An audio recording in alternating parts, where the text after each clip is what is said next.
Hello guys, magandang hapon sa inyong lahat no. For today's video guys, magluto dayta og kinununan o pinaksiw. Version nako ni guys, muna akong pagluto sa pinaksiw. Panoorin niyo lang video guys para makakuha kayo ng idea sa aking niluto. At yan na guys, nilagay ko na yung Nigerian pan o maitim na kawali. Yan.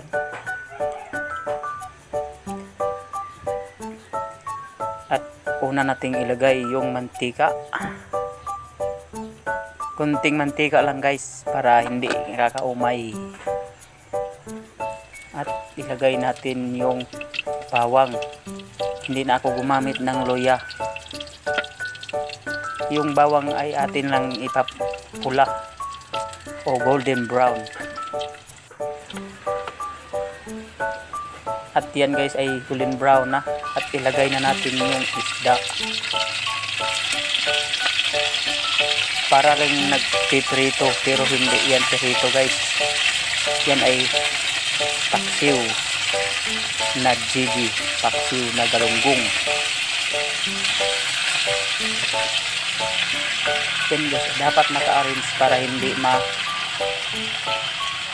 lata ang isda pag maluto na. At lagyan din natin ng kaunting asin para may lasa na. At lagyan na natin ng magic sarap.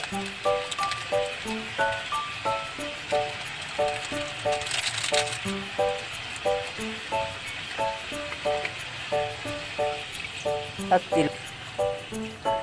pato na danghag nakasulod na sa silupin, silver swan. Kalahati lang guys dahil sobrang asim na. At lagyan din natin yan ng kaunting tubig, mga siguro isang cup na tubig. Lagyan muna natin ng dahon ng langka, iced tea, laurel pala. Lagyan din natin ng paminta, liso.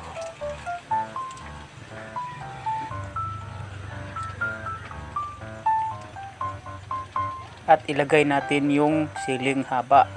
Igawin nating toppings. At lagyan natin ng tubig ng mga isang tasa. 1 cup of water. Takpan natin guys hanggang 15 minutes at yun kumukulo na, pero hindi pa yan goods dahil yung sabaw ay marami pa. Yun, yan malapit na. At pagbukas natin ulit, ayan, pwede na yan guys. Yan ang luto na pinahanap natin. At yun, nakahilira pa rin. Sobrang sarap yan guys, try nyo. Yan po ang version ng aking pagluluto, walang luya. Yan, ready to serve. Subukan nyo to guys. At salamat sa inyong panonood. Please like and share.